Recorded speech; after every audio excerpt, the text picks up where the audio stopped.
안녕하세요. 알턴이를 뽑아내듯 저를 힘들게 만드는 일에 종지부 찍고 온 여자입니다. 한적한 시골 마을에서 오래도록 살았지만 제 고향이 지옥같이 느껴진 건 결혼하고 난 후부터였어요. 인간은 겪어봐야 깊이를 알 수 있다는 말이 있는데 직접 겪어보니까 무릎을 탁 치게 만드는 옳은 소리였어요. 사람 좋은 척 하더니 살아보니까 간장 종지만한 속을 가지고 있더라고요. 어디서 꿔다 놓은 보릿자루 같은 남편이라도 데리고 살았나 싶으시죠? 차라리 속 좁은 남편이었다면 시원하게 이혼 도장 찍고 말았을 텐데 저는 정말 환장할 만한 상황이었어요. 가정적이고 다정한 남편에게는 아들밖에 모르는 시모가 있었던 겁니다. 하늘이 내린 효자, 그리고 하나뿐인 내 새끼처럼 사랑받는 남자랑 결혼하면 평생 고생한다는 말 들어보셨습니까? 처음 들어보셨다면 제 사연 들어보시고 얼마나 사람 환장하게 만드는지 들어봐 주세요. 제가 나고 자란 시골은 좁은 동네였습니다. 저는 작은 회사에서 격리로 일하고 있었죠. 넉넉한 형편이 아니다 보니 공부를 오래 할 수는 없었어요. 부모님의 이혼으로 저와 남동생 그리고 엄마까지 세 식구 살았거든요. 순대국밥 가게를 운영하던 엄마는 돈은 좀 없었지만 그래도 사랑을 듬뿍 주면서 저희를 키우셨어요. 그렇게 평범하게 살던 잘 살아온 저는 같은 동네에서 군청 공무원으로 일하던 남편을 만나 결혼까지 하게 됐습니다. 워낙 한 달이 건너면 다 아는 사이다 보니 저희 엄마와 시모는 서로 건너 아는 사이였어요. 아무래도 집안이 형편 차이가 나다 보니까 엄마는 걱정이 많으신 것 같았어요. 그래서 저는 정말 괜찮다고 몇 번이나 엄마를 안심시켰죠. 그 당시 시댁은 동네에서 농사도 제일 크게 짓고 땅도 좀 있던 잘 사는 집으로 유명했어요. 동네가 좁다 보니까 대충 어떤 형편인진 알 수밖에 없었죠. 저도 처음엔 그런 점이 걱정이었지만 시모를 만나고 보니까 안심할 수 있었어요. 시댁은 남편이 장남이었고 밑으로 시누이가 둘까지 삼남매였어요. 제가 남편과 결혼할 당시에 시누이들이 먼저 결혼하면서 둘 다 서울에 살고 있었죠. 그래서 제가 처음으로 시댁에 인사 갔을 때 시모는 눈물까지 보이면서 말하셨어요. 아유, 딸 둘 다 시집 보내고 집안이 얼마나 횡했나 몰라. 근데 이제 우리 장남마저 가버리면 여기서 남편이랑 둘이 어떻게 사나 몰라. 어머님, 걱정 마세요. 그래도 저희는 시내 쪽에 집 알아보고 있어서 서울보다는 가까울 거예요. 그래도 한 지붕 아래 사는 거랑 같겠어? 이 집도 지은 지 5년도 안 된 집이라 여기서 더 살고 싶은데 이제 공허해서 어떻게 사나 몰라. 시모가 울먹거리면서 말하자 옆에 있던 시부가 단호하게 말했어요. 당신은 애들 앞에서 주책맞게 무슨 소리야. 나랑 둘이 넓게 살면 편하고 좋지 뭐. 당신이랑 장남이랑 같아? 난 벌써 아들이 나간다고 생각하면 눈물이 난다고. 자식 보내는 엄마 심정이 어떻게 편하겠어. 눈물을 닦으면서 말하는 시모가 왠지 마음이 쓰였어요. 그래도 한 번은 겪을 일인데 별 수 있나 싶었습니다. 그러던 어느 날 시모가 저와 남편을 불러 진지한 목소리로 남편을 보면서 말하셨어요. 너희들 집은 알아봤어? 가정 가구는? 집은 시내 쪽으로 보고 있어요. 여기가 시골이라 해도 대출 받아야 집 살 텐데 감당할 수 있겠어? 그래도 어쩔 수 없죠. 요즘 대출 없는 집이 어디 있겠어요? 시모는 계속해서 결혼 준비가 어떻게 되고 있냐고 물으셨습니다. 그러시더니 갑자기 진지한 목소리로 조금은 당황스러운 제안을 하셨어요. 괜히 대출 받아서 집 사지 말고 들어와서 살아. 아파트 산다고 대출 받으면 그 이자가 얼만데. 그냥 여기서 살면서 돈 모아서 나가 사는 건 어떠냐. 방도 남아돌아서 내일 당장 살림 차려도 아무 문제 없어. 한마디로 시댁에 들어와서 살라는 시모의 말이 달갑진 않았어요. 솔직히 시댁에 들어가서 사는 걸 누가 좋아하겠습니까?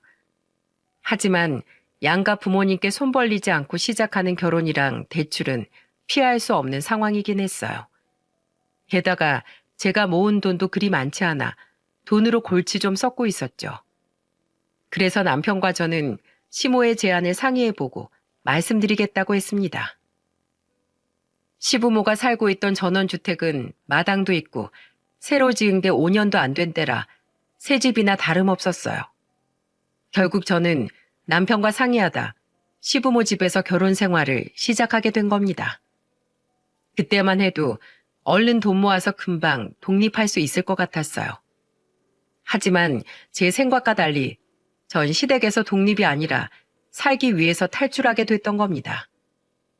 정말 상상도 못했던 제 시댁살이는 처음부터 끝까지 힘든 것들 뿐이었어요. 대출 이자 아끼려다가 수명 단축할 뻔했던 시댁살이 본격적으로 풀어볼게요. 결혼식을 올리고 저는 바로 짐을 옮기고 시댁에서 살림을 시작했습니다.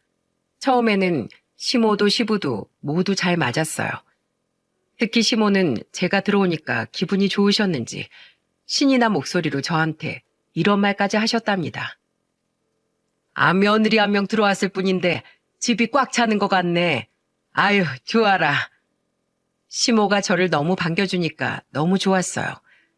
잔뜩 긴장했던 마음도 풀리기 시작했죠. 그런데 결혼 6개월쯤 됐을 때 저는 시누이와 시모 관계가 조금 특이하다는 걸 느끼게 됐어요. 보통 시집간 딸들이 친정에 오면 반겨주지 않습니까? 그런데 저희 시모는 시누이들이 오면 심드렁한 표정으로 인사를 하는 거예요. 한 번은 막내 시누이가 왔길래 저와 인사를 나누고 있었어요. 저와 인사를 한 막내 시누이가 시모를 보면서 불만 섞인 목소리로 말했습니다. 엄마, 오랜만에 딸이 왔는데 반갑지도 않아? 왜 TV만 보고 있어? 시집간 딸들은 죄다 도둑놈 심보라는데 또 뭐 반찬이나 가지러 왔겠지. 내가 언제 반찬만 가져갔다고 그래. 그리고 엄마가 반찬이나 제대로 준 적 있어? 김치 한 포기도 나눠 먹기 싫어하면서 무슨 그런 소리를 해. 막내 시누이는 시모의 반응에 서운하다는 듯 하소연하더군요. 시누이가 하소연할 만도 했던 게 시모는 시누이들이 오면 별로 반가워하는 눈치가 아니었어요.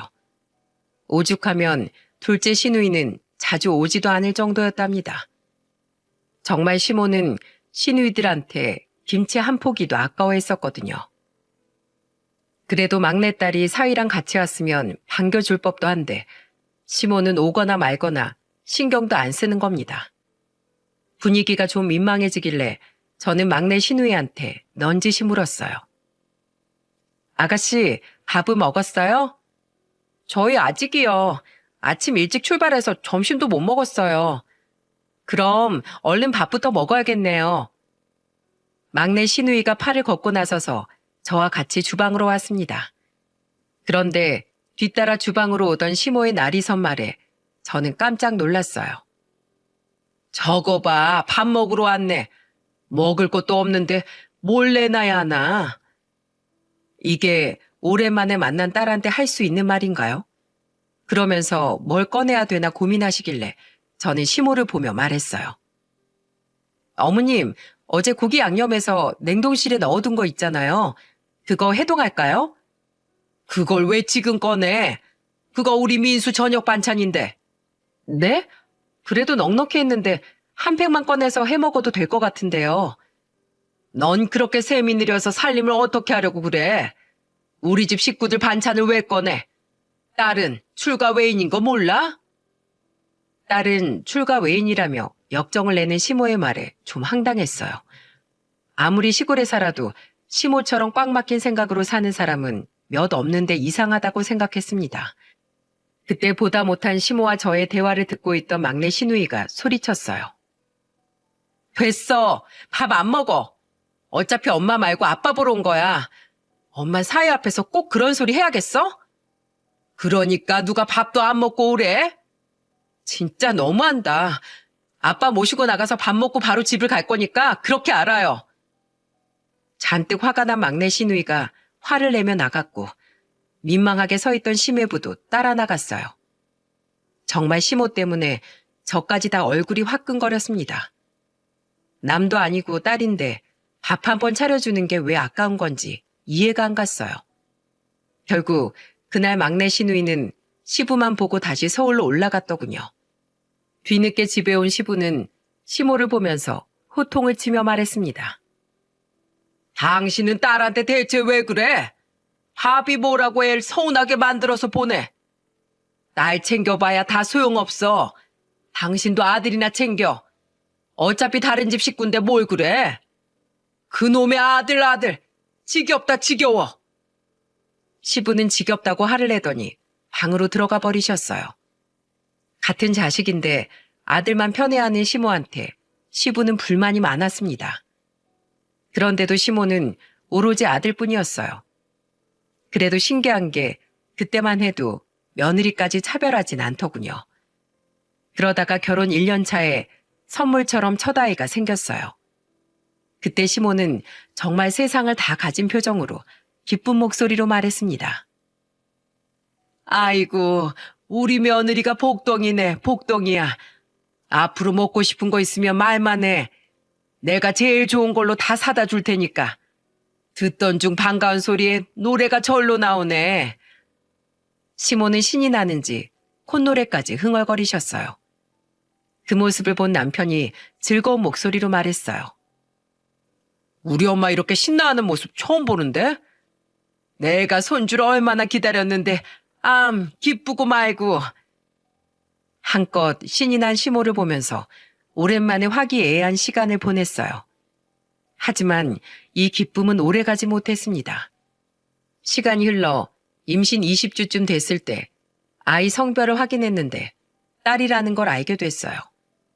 저와 남편은 딸이라는 소식에 기뻐했지만 시모는 달갑지 않았던 겁니다. 그때부터 시모는 완전히 달라지더군요. 제가 임신 중에 입덧을 하니까 시모는 그런 저를 보면서 나리서 목소리로 쏘아붙이듯 말했어요. 왜 그렇게 유난이야? 난 뭐 임신 안 해본 줄 알아? 누가 입덧을 왜 하는 소리까지 내면서 해? 아유, 밥맛 떨어져. 저 입덧이 심해서 약도 먹을 정도예요. 그러니까 어머님이 이해 좀 해주세요. 딸 가진 주제에 뭘 잘했다고 이해해달래? 이래서 잘해주면 끝을 모르고 바라기만 한다니까. 저는 시모의 차가운 말에 황당했습니다. 입덧으로 고생해서 입덧 약까지 먹을 정도였는데 시모는 그런 저를 보면서 밥맛이 떨어진다고 말하니까 너무 서운했죠. 그래서 억울한 목소리로 시모를 보며 말했어요. 어머님, 말이 너무 심하신 거 아니에요? 제가 어머님한테 대단한 걸 바란 것도 아니고 조금만 이해해 주실 수도 있는 거잖아요. 난 싫어. 못해. 손녀 가졌으면서 뭐가 그렇게 당당한데? 시모는 끝까지 뭐가 그렇게 당당하냐면서 저를 몰아붙이셨어요. 그러자 방에서 자고 있던 남편이 나와 시모를 보면서 소리쳤습니다. 엄마, 딸이 왜요? 딸이면 제 자식이 아닌 거 아니잖아요. 제 자식인데 엄마 욕심 때문에 왜 미움을 받아야 하는데요? 너 자고 있던 거 아니었어? 그걸 다 들었단 말이야? 네, 저 다 들었어요. 그동안 이런 식으로 눈치 주셨던 거예요? 자꾸 이러시면 저도 안 참을 거예요. 아휴, 알겠어, 민수야. 일단 진정하고 이 엄마 말 좀 들어봐. 앞으로 내가 조심할 테니까 진정해. 그리고 이번이 처음이야. 내가 미쳤다고 임신한 며느리한테 소리를 지르겠어. 방에서 자는 줄 알았던 아들이 나와서 소리치니까 시모는 금세 한풀 꺾이더군요. 그걸 보는데 제가 너무 황당했습니다. 제가 딸을 임신한 걸 안 뒤로 계속 저한테 별소리를 다 했거든요. 그래도 남편이 한 소리 하고 나니까 저한테 뭐라고 하진 않았어요. 하지만 저를 아예 없는 사람 취급을 하더군요. 그때는 그냥 매번 부딪히면서 싸우느니 이게 낫다 싶었습니다. 그런데 시부가 신경이 쓰였는지 저한테 미안한 목소리로 말하더군요. 시댁 살면서 서운한 게 많지? 미안하다. 내가 며느리 볼 면목이 없다. 아니에요. 그래도 아버님이 저 많이 챙겨주셔서 정말 든든해요. 내가 뭘 해준 게 있다고 그래. 집에 있는 거 답답하면 나가서 친구들이라도 만나고 와. 아니면 친정이라도 다녀오든지. 내가 용돈 줄 테니까 오늘은 나가서 스트레스 풀고 와. 시부는 저한테 용돈까지 주면서 나갔다 오라고 하셨어요. 삭막한 시댁살이에도 시부는 단비 같았습니다. 늘 우리 며느리 하면서 아껴주시고 시모 등살에 서운하진 않은지 세심하게 살펴주셨어요. 그래서 시댁에 있는 게 못 견딜 만큼 힘들진 않았습니다. 그렇게 저는 첫 아이를 건강하게 출산하게 됐어요. 하지만 시모는 손녀가 태어나도 전혀 달라지는 게 없었어요. 어느 정도였냐면 시모는 손녀를 안아본 적도 없을 정도였습니다. 심지어는 울고 있는 손녀를 보고도 신경도 안 썼어요. 분유를 타고 있던 전 갑자기 아이가 울길래 시모한테 도움을 청하면서 부탁했어요. 어머님, 제가 분유를 타고 있어서 그러는데 애 좀 달래주세요. 내가 왜 네 딸을 달래? 저렇게 울다 지가 지치면 알아서 그치겠지.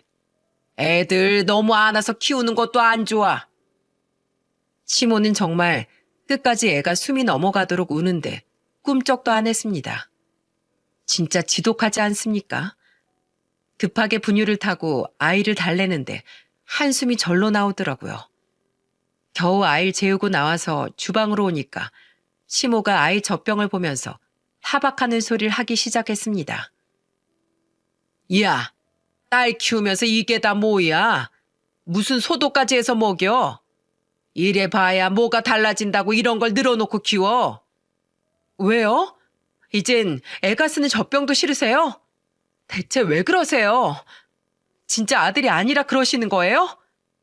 그래, 아주 잘하네. 시집 와서 아들 못 나오면 죄인인 거 몰라? 맏며느리가 아들 낳은 것도 아닌데 산후조리원은 뭐하러 가?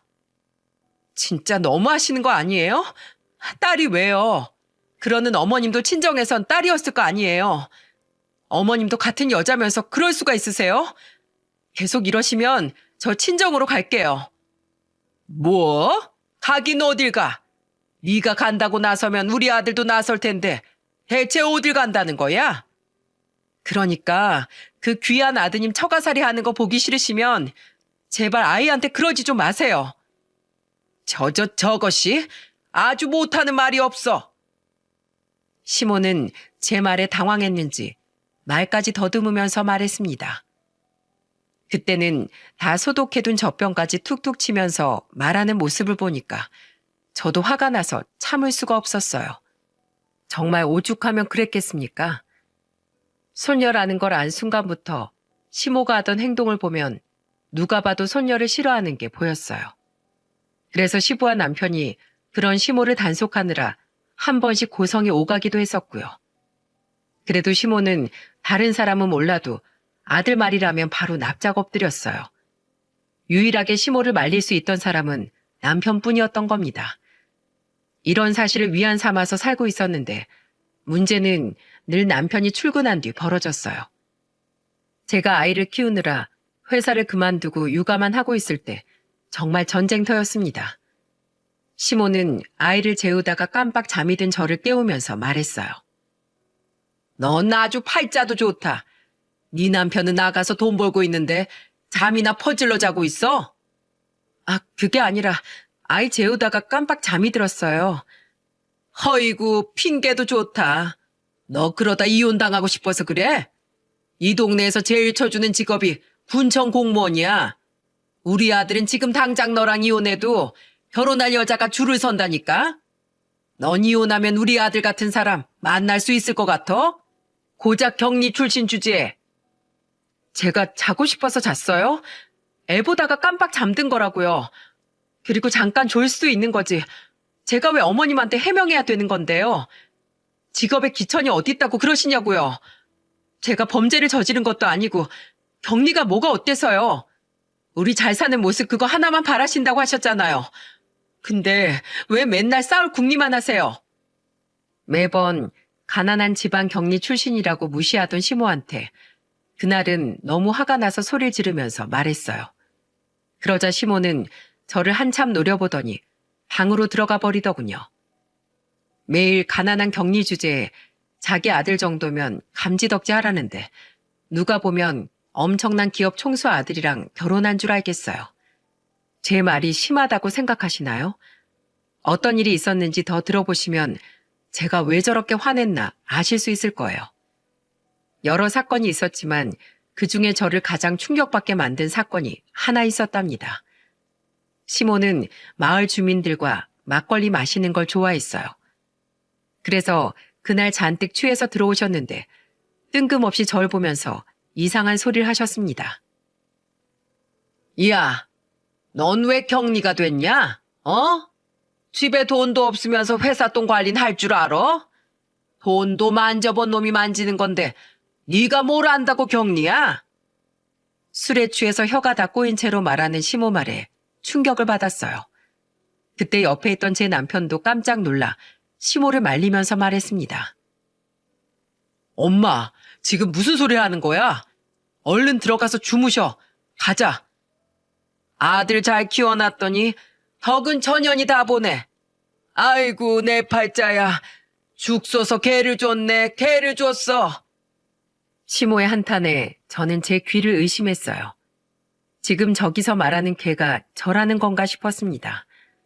그래서 놀란 목소리로 시모를 보며 물었죠. 지금 저한테 그러셨어요? 제가 왜 개예요? 다 같이 살고 있는데 제가 또 뭘 뺏었다고 그러세요? 네가 정말 몰라?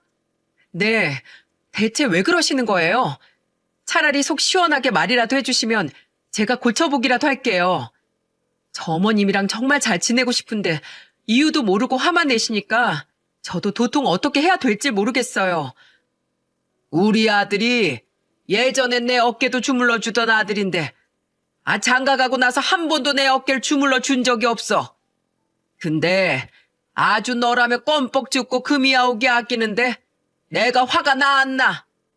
저번엔 너 발 부었다고 아주 발까지 주물러 줬잖아. 나도 밭일하느라 발 아픈데 왜 난 안 해줘? 그때 저는 시모의 속마음을 듣고 정말 황당했어요. 정말 제가 무슨 실수라도 했나 싶었는데 고작 저런 이유라는 게 어이가 없었죠. 그때는 제가 임신했을 때라 온몸이 퉁퉁 부을 때였거든요. 그런데 저런 이유로 며느리가 싫다고 하면 이해할 수 있겠습니까? 와, 진짜 시모 때문에 정말 미쳐버리는 줄 알았어요. 술에 취해 거실에 누워버린 시모는 그렇게 시부 손에 끌려 안방으로 옮겨졌습니다. 그때부터 시모의 끔찍한 아들 사랑을 제대로 느낄 수 있었죠. 남편은 그날 저한테 미안한 목소리로 사과하며 말했습니다. 여보, 미안해. 오늘 기분 나빴지? 솔직히 당황했어. 내가 실수한 게 있는 것도 아니고 저러시면 앞으로 우린 어떡해. 내가 오해 없게 잘할게. 정말 미안해. 남편은 저한테 미안하다며 달래줬어요. 그리고 남편은 정말 중간에서 많은 노력을 했어요. 선물을 하나 사더라도 꼭 시모 줄 것도 꼭 같이 준비할 정도였죠.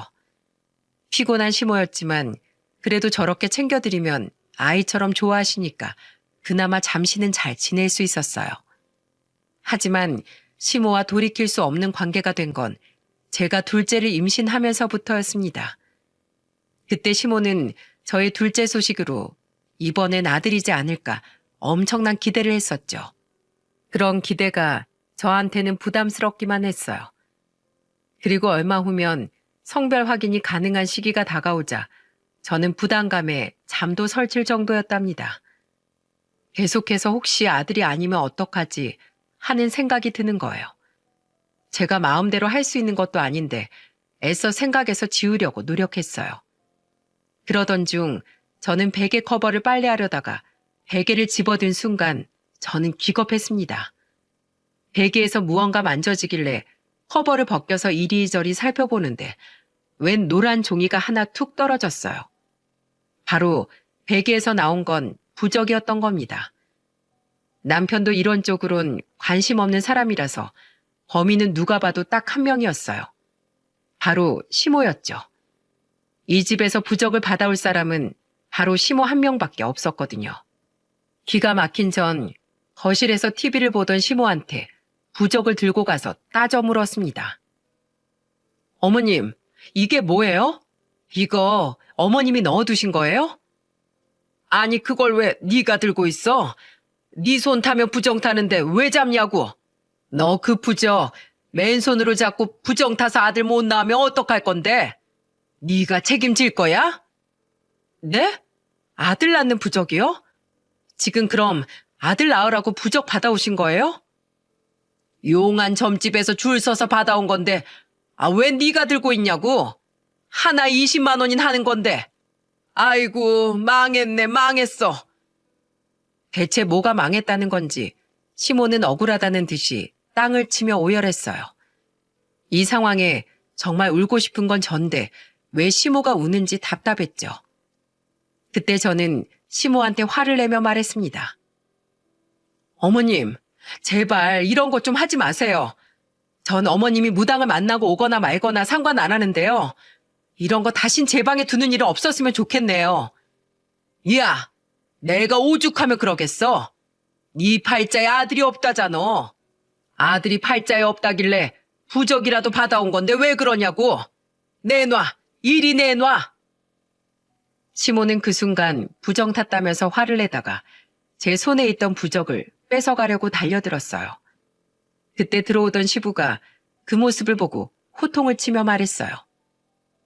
당신 지금 뭐해? 임신한 며느리한테 뭐 하는 거야?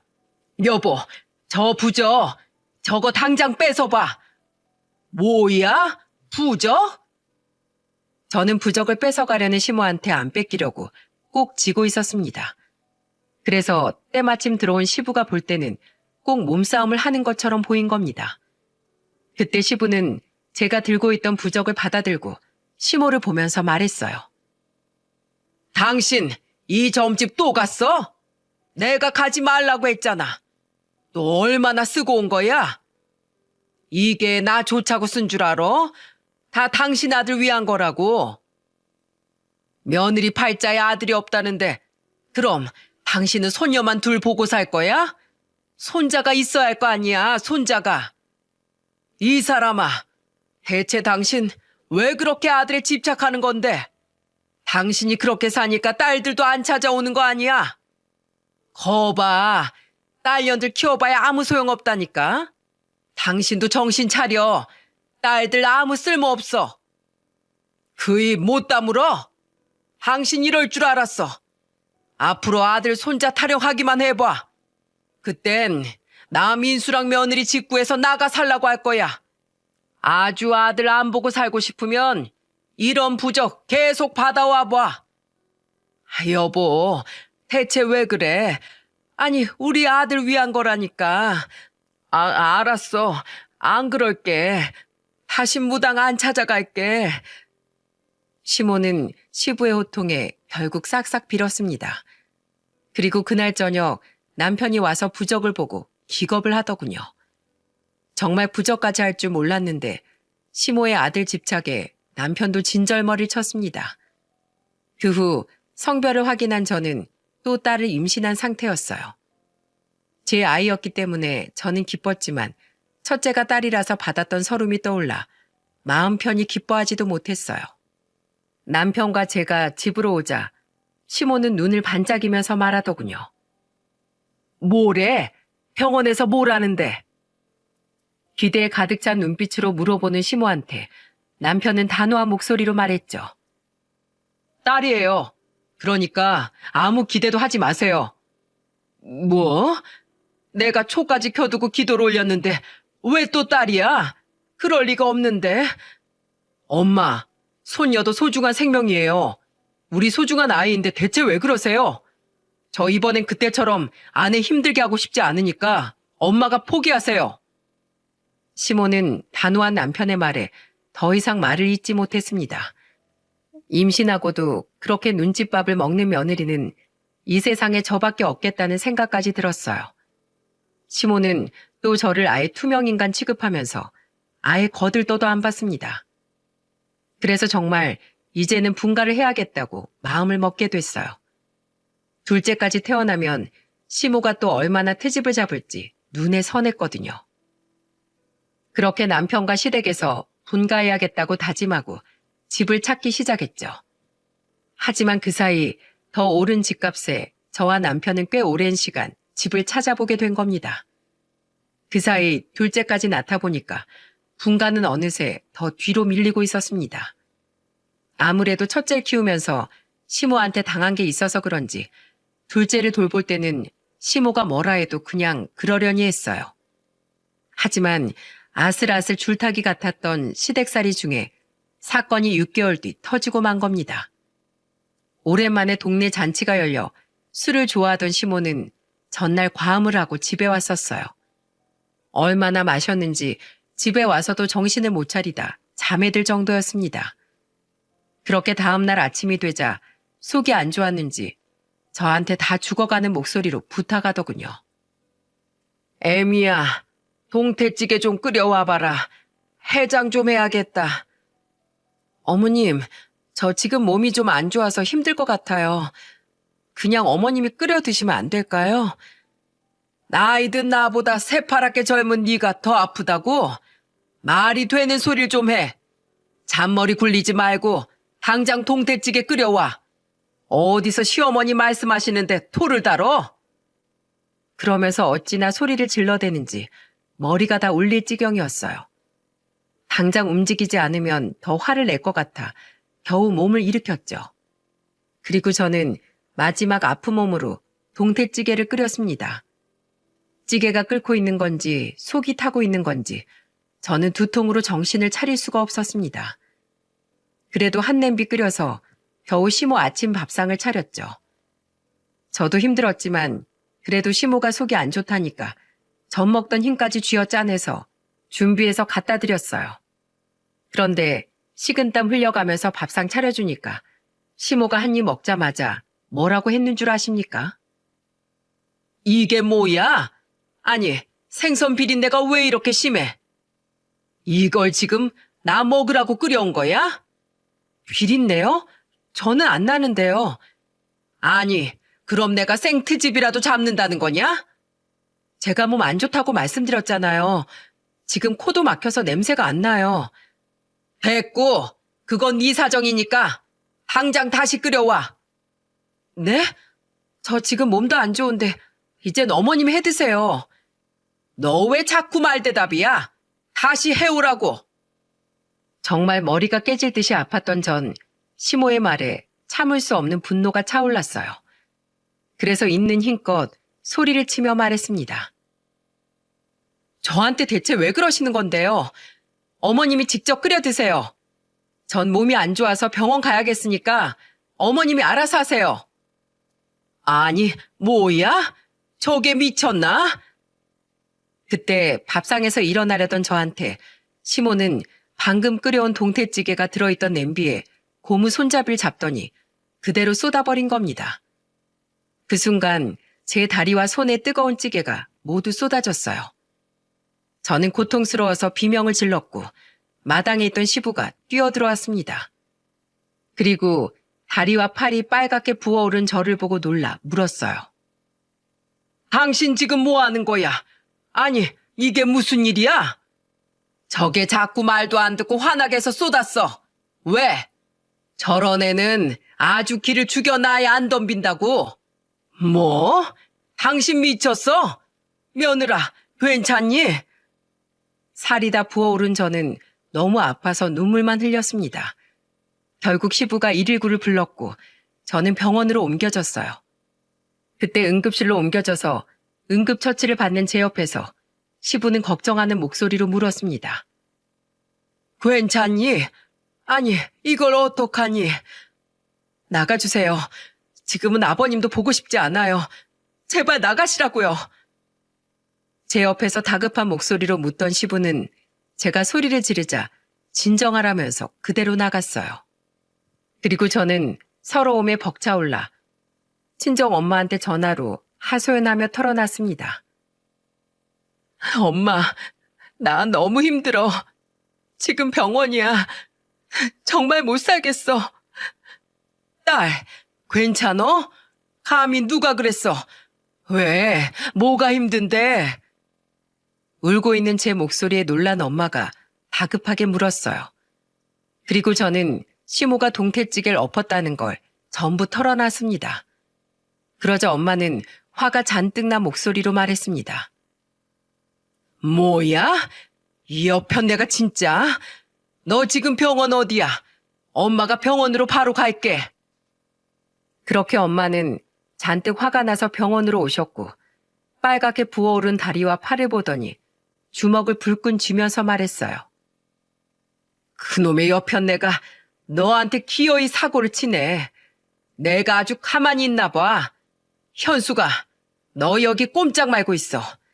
내가 아주 다 엎어버리고 올 테니까 나 절대 이대로 못 넘어가. 제가 다친 걸 보고 엄마는 완전히 눈이 돌아가 있었어요. 그리고 바로 시댁으로 쫓아간 엄마는 시댁 현관문을 박차고 들어갔다고 했어요. 시부가 정신없이 병원에 왔다가 집에 들어가느라 미처 대문을 못 걸었던 거예요.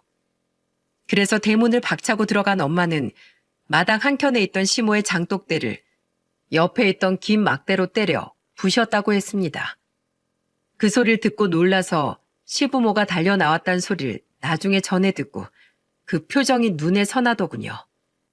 그리고 그때 엄마는 달려 나온 시모를 보면서 바닥에 쏟아진 된장을 한 움큼 쥐고 시모한테 가서 소리쳤다고 했어요. 야, 김선화, 너 이리 와. 네가 기어코 잠자는 사자의 코털을 건드렸어? 어? 네 죄는 네가 알지? 사돈, 왜 남의 집 물건을 다 깨부수고 그래요? 넌 그럼 귀한 내 딸 왜 병원 신세지게 만들었는데? 어? 내가 지금 너 이 장독대처럼 부셔버리고 싶은 거 겨우겨우 참은 거야. 알어? 너 이리 와. 내 딸 다리랑 팔에 화상을 입혔으면 넌 얼굴에 된장칠이라도 해야 공평하지. 아유, 아니 이게 뭐야? 항아리에 있는 된장을 손으로 쥔 엄마는 그걸 그대로 시모 얼굴에 발라버렸어요. 아주 초토화된 시댁 마당이 소란스러워지니까 동네 사람들이 하나둘 모여들었다고 하더군요. 시아버지는 옆에서 엄마를 말린다고 정신없었는데 그 사이 동네 사람들까지 다 와서 열린 대문 사이로 구경까지 했다는 겁니다. 그 난리통 속에서 시모는 얼굴에 된장칠을 하면서 한다는 변명이 고작 이런 거였어요. 그럼 나보고 어떡하라고? 무당이 내 며느린 아들 낳을 팔자가 아니라 아예 갈아치워야 한다잖아. 뭐? 무당 말에 며느리 갈아치우려고 그딴 짓을 했다고? 제정신 아닌 줄은 알았는데 정말 정신이 어떻게 된 거 아니야? 엄마는 시모의 말에 귀가 찼다고 했습니다. 고작 그런 이유로 자기 딸한테 화상까지 입혔다고 말하는데 화가 나지 않겠습니까? 그래서 엄마는 시모를 보면서 눈을 부라리면서 말했다고 했어요. 너 그건 아냐? 나도 신내림 받아서 점 좀 볼 줄 알거든. 우리 신령님이 말하는데 너 1년 안에 죽는단다. 뭐? 아니 언제 신내림을 받은 건데? 일부러 숨겼던 건데 이제 어떡하냐? 1년 남았는데 이제 시한부로 살겠네. 내가 죽는다니, 아니 그게 무슨 소리야? 어떻게 하면 더 살 수 있는데? 방법? 그런 거 없어. 너 같은 애들은 빨리 이승에서 떠나주는 게 환경에 도움되는 일이야. 내 말을 믿든 말든 난 평생 너 저주할 거야. 알겠어?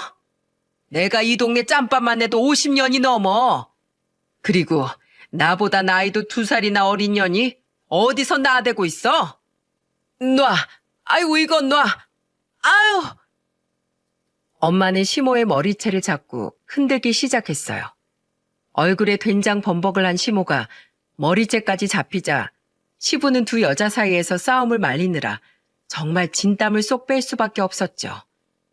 겨우겨우 둘을 떼어놓은 시부는 엄마한테 고개를 조아리면서 사과를 했다고 하더군요. 죄송합니다. 다 제 불찰입니다. 제가 이렇게 사죄드리겠습니다. 그러자 시모는 엄마한테 사과하는 시부를 보고 억울하다는 듯 소리쳤다고 했어요. 여보, 아니 지금 누구 편을 드는 거야? 내 편을 들어줘야지. 저 여자 힘이 얼마나 장사인 줄 알아? 순대국밥 팔면서 팔 힘만 길렀나 봐. 조용히 못해? 어디서 큰 소리야? 당장 사죄드려. 그 모습을 본 엄마는 시모가 여전히 반성을 못했다고 생각하고 회심의 일격을 가하듯 핸드폰을 꺼내들었어요. 그리고 사진을 찍기 시작하면서 시모한테 놀리면서 협박하듯 말했다고 했습니다. 자, 그래. 입 다물고 여기 좀 봐. 옳지. 그래. 아주 사진 잘 나왔네. 아직도 정신 못 차리는 것 같은데 아주 한 번만 더 내 딸 건들기만 해. 동네 사람들한테 전부 사진 돌릴 거니까. 알겠어? 한 주먹거리가 어디서 까불고 있어. 엄마가 손을 들면서 겁을 주자 시모는 놀라서 집 안으로 도망가 버렸다고 하더군요. 그야말로 엄마는 시댁을 초토화시켜 놓고 온 거예요. 어쩐지 병원에 다시 온 엄마한테 된장 냄새가 심하게 나길래 물어보니까 그런 일이 있었다고 말해주셨답니다. 그러면서 저를 보고 엄마는 진지한 목소리로 말하셨어요. 딸, 엄마가 돈이 없지 가오가 없어? 네가 뭐가 모자라서 그걸 다 견디고 있어. 나도 잘 지내보고 싶었어. 근데 아무리 노력해도 안 되니까 너무 힘든 거야. 그래, 네 맘 다 알아. 그래도 아닌 건 아닌 거야. 이놈의 사이는 왜 안 보여? 당장 오라고 해. 그때 남편은 소식을 듣고 병원으로 허겁지겁 오고 있었습니다. 그리고 화상을 입고 병원에 있는 저를 보자 충격을 받은 것 같았어요. 그리고 저를 보면서 괜찮냐면서 이리저리 살폈습니다. 그리고 그때 옆에 있던 저희 엄마를 보고는 냅다 무릎을 꿇고 말했어요. 죄송합니다, 장모님. 제 탓이에요. 입으로 사과하면 다야? 잘못하면 사람 잡을 뻔했어. 난 자네 용서 못하네. 제가 다 바로 잡겠습니다. 약속드릴게요. 장모님한테 벌은 나중에 받고 일단 다 정리하고 오겠습니다. 남편이 너무 단호하게 말해서 엄마는 보내줄 수밖에 없었습니다. 아주 굳은 결심이라도 한 듯 나가는 남편을 보면서 대체 뭐 하려는 건가 싶었어요. 그런데 나중에 홀가분한 표정으로 돌아온 남편의 말을 들어보니까 아주 시댁에 폭탄 선언을 하고 왔던 겁니다. 그때 남편은 저희 짐이 전부 친구네 창고에 있다고 말하며 저한테 단호하게 말했어요. 내가 너무 안일하게 생각했어. 우리 이사하자. 우선 짐은 다 싸서 동균의 창고에 옮겨놨어. 뭐? 어머님이 그걸 가만히 보고 있었어? 뭐라 하셔도 이젠 어쩔 수 없어. 내가 아주 단판을 짓고 왔어. 그러면서 남편은 시댁으로 가서 있던 일을 말해줬습니다. 시댁으로 간 남편은 거실에 머리를 싸매고 누워있는 시모한테 소리치며 말했다고 했어요. 대체 왜 그랬어요? 화상 잘못 입으면 못 걸을 수도 있는데 왜 그러셨냐고요? 나도 여기 맞은 거 안 보여? 아주 난장판을 치고 갔으면 됐지. 왜 너까지 그래? 엄마가 잘못했잖아요. 내가 정말 쪽팔려서 못 살겠어요. 이제 더 이상 저 찾지 마세요. 그동안 무수히 말했고 이제 더는 못 참겠으니까 각자 살아요. 그리고 오늘 일 정당한 죗값도 다 받으세요. 그렇게 말하자 시모는 남편의 차가운 목소리에 오열을 했다고 하더군요. 그래도 남편은 아랑곳하지 않고 이삿짐 센터를 불러 짐을 전부 싸서 나왔던 겁니다. 그리고 친구네 창고에 짐을 잠시 부탁하고 병원으로 온 남편은 저한테 진지한 목소리로 말했어요. 오늘 있던 일 경찰에 신고해. 내가 정말 뭐라 할 말이 없어. 아무리 당신한테 사과해도 당신 상처가 아물지 않을 것 같아. 그러니까 신고해. 항상 제 옆에서 시모와 맞서서 싸워주던 남편은 저한테 신고하라는 말을 한 겁니다. 그동안 많이 지친 남편도 이제는 정말 한계까지 온 거예요. 저는 시모를 경찰에 신고했고 옆에 있던 엄마는 펑펑 우셨습니다. 그래서 시모는 결국 경찰 조사를 받게 됐어요. 그렇게 조사를 받으니까 시모는 병원까지 찾아와 그제야 빌기 시작하더군요. 내가 진짜 고의가 아니었어. 홧김에 그런 거야. 내가 이렇게 사과할게. 이렇게 나가면 너희 어떻게 살려고 그래? 저희가 어떻게 살든 어디에서 살든 이제 신경 쓰지 마세요. 어딜 가도 어머님이랑 사는 것보다 100배는 낫겠죠. 얼른 나가세요. 저한테 이러지 마시고 경찰서에 가서 전부 이실 직구하시라고요. 제가 나가라고 소리치자 시모는 친정엄마 손에 끌려가다시피 나갔어요. 그 후 시모는 집행유예 처분을 받았다는 소식이 들려왔습니다. 겨우 사태가 진정되고 저도 퇴원을 준비할 무렵 시부가 저를 찾아왔어요. 그리고 저한테 통장 하나를 내밀면서 말하셨습니다. 너희 아파트 얻을 돈이다. 지금부터 분가해서 잘 살아봐. 이제야 이렇게 해서 미안하구나. 신작에 이랬어야 했는데 앞으로 네 마음 풀리지 않으면 우리 안 보고 살아도 괜찮아. 우리는 네 선택을 존중할 거다. 지금까지 너무 고생 많았어. 그러면서 저를 딸처럼 품어주신 시부는 저에게 미안하다는 말을 남기고 가셨어요. 항상 저와 제 딸들을 아껴주시던 시부였는데 그날은 뒷모습이 작아 보였습니다. 그리고 이 사건이 일어나고 3년이 흐른 지금 어떻게 지내고 있는지 아십니까? 무당이란 여자가 아들 가질 팔자 아니라고 했지만 아들 낳아서 곧 돌잔치도 한답니다. 그랬더니 그때서야 시모가 저를 찾기 시작하는 거예요. 전화를 받아보니까 시모는 다짜고짜 애원을 하면서 말했어요. 우리 손자 한번 안아보면 안 되겠니? 너무 보고 싶어. 한 번만이라도. 손녀딸들은 그런 생각 안 들고 아직도 손자만 보고 싶으세요? 제발 좀 차별하지 마세요. 저한텐 다 같이 소중한 자식들이에요. 아시겠어요? 미안하다. 나 3년 동안 많이 반성했어. 그러니까 한 번만 만나줘. 아니요. 전 만나고 싶지 않아요. 이런 전화도 이제 그만해주세요. 끊겠습니다. 저는 전화를 그대로 끊어버렸습니다. 그 사건 이후로 시부하고만 왕래하면서 지내고 있거든요. 그리고 시모는 완전히 시부한테 잡혀 살고 있답니다. 그래도 남편은 명절에 시댁에 가서 인사드리고 밥만 먹고 와요.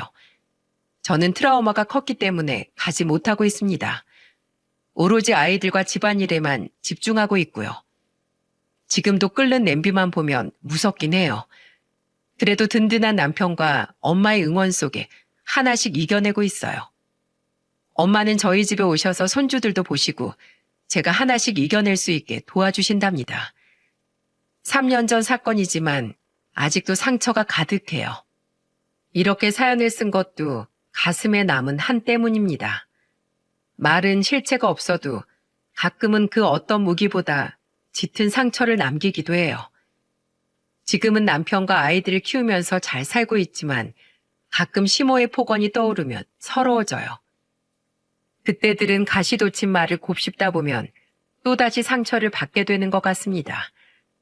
저도 이제는 과거의 상처로부터 자유로워지고 싶어서 이렇게 사연으로 써봤습니다. 피는 물보다 진하다고 하는데 가족들끼리 따뜻한 말만 주고받으며 살았으면 좋겠어요. 안 그래도 험한 세상인데 가족들끼리 날 세우면서 살면 되겠습니까? 그리고 한번 내뱉은 말은 주워 담을 수 없다고 하는데 우리 모두 오래 남을 좋은 말만 해주면서 살면 좋겠네요. 비록 저는 단절된 채 지내지만 다른 분들은 행복한 가정 꾸리시길 바라겠습니다. 제 사연 들어주셔서 정말 감사드립니다.